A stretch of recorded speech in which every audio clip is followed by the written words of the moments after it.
Their community leaders this week and signed a declaration calling for the prevention of the practice. Nile TV's Shahid Amin attended the ceremony and filed in this report.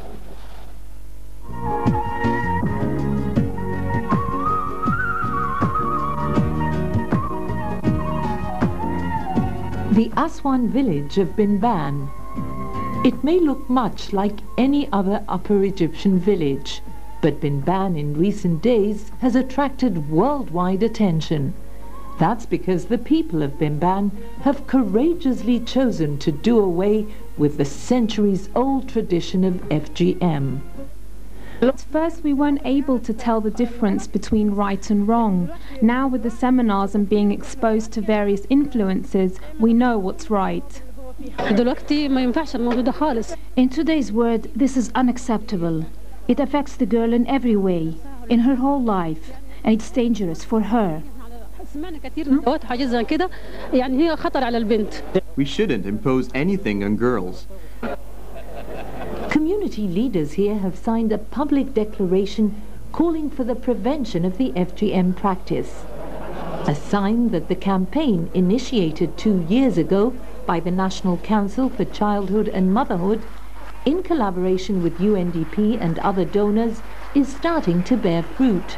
You've seen practically everyone in the village has come out to show his or her support. We've seen young children, we've seen middle-aged, and we've seen very old people from both sexes.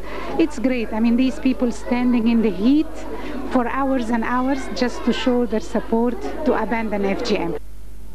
According to the latest demographic health survey, FGM rates have dropped from 82% in 1995 to 71% in 2003. Religious leaders here warn, however, that it may take years to eliminate the practice, which is based on social traditions and cultural norms rather than religious teaching.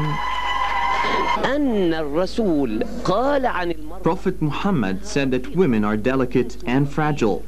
They deserve compassion. His words mean that any form of violence against women is considered a crime and a sin, rejected by all religions. There is no verse in the Holy Book that condones this practice. The Bible, Christianity, and God honor all humans, body and soul. This practice violates human dignity. These young volunteers are trying to make a difference. Working under the guidance of 24 UN volunteers, they use various educational and training approaches to reach out to families, community leaders, and health workers. We chose to volunteer when we learned about the harmful psychological and physical effects of this practice. Our role is to convince families not to circumcise their girls. Certainly, we are sometimes faced with opposition, some of it fierce. Surprisingly, it is the educated classes that resist. We find it easier to influence the illiterates.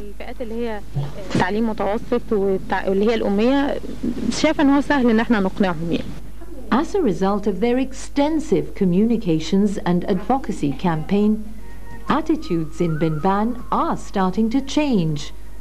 I have been circumcised, calling for the prevention of circumcision so that my children won't have to face the same problems. Is this practice good or bad? Of course it's bad. It does harm to the girl's body. No to FGM because it's painful and bad for the health. Binban's public declaration of their intent to become Egypt's first FGM-free village is a step forward in the fight against female genital mutilation. But a lot more has to be done, and efforts have to be intensified if the goal of eradicating FGM from Egypt is to be reached within the next decade. We have to make the vacuum around FGM. You cannot convince person by person or family by family. Full communities, full villages have to renounce to FGM so that social pressure will not destroy tomorrow what we built today.